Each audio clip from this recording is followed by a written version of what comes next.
త్వరలో తెలంగాణలో స్థానిక సంస్థల ఎన్నికలు రాబోతున్నాయి. ఈ నేపథ్యంలో కాంగ్రెస్ చాలా వ్యూహాత్మకంగా ముందుకు వెళుతోంది సామాజిక వర్గాల ఈక్వేషన్స్ లో. అందులో బీసీలకు పెద్దపీట వేయబోతోంది. క్యాబినెట్ ఎక్స్పాన్షన్ ఉండబోతోంది. బీసీలకు ఒకరికి ఉప ముఖ్యమంత్రి పదవి కూడా వచ్చే అవకాశాలు ఉన్నట్టుగా తెలుస్తోంది. ఈ ప్రతిపాదనను ఢిల్లీ దగ్గరకు తీసుకువెళ్తున్నట్టుగా తెలుస్తోంది రాష్ట్ర కాంగ్రెస్. ముఖ్యమంత్రి కూడా ఈ ప్రతిపాదనను కేంద్ర కాంగ్రెస్ దగ్గరకు తీసుకువెళ్ళబోతున్నారు. ఏఐసీసీ ముందు ఈ ప్రతిపాదనను పెట్టబోతున్నారు. బీసీలకు ఇప్పటికే సొంతంగా 42% టికెట్లు ఇవ్వాలి అని కాంగ్రెస్ నిర్ణయం తీసుకుంది. బీసీలకు ఎక్కువగా స్థానిక సంస్థల్లో సీట్లు ఇవ్వాలి అని.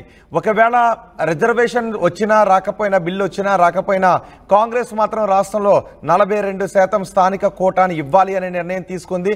ఇప్పటికే తెలంగాణలో ఒక ఉప ముఖ్యమంత్రి ఉన్నారు. మరో ఉప ముఖ్యమంత్రి బీసీ సామాజిక వర్గానికి ఇవ్వాలి అని రాష్ట్ర కాంగ్రెస్ ఆలోచిస్తున్నట్టుగా తెలుస్తోంది.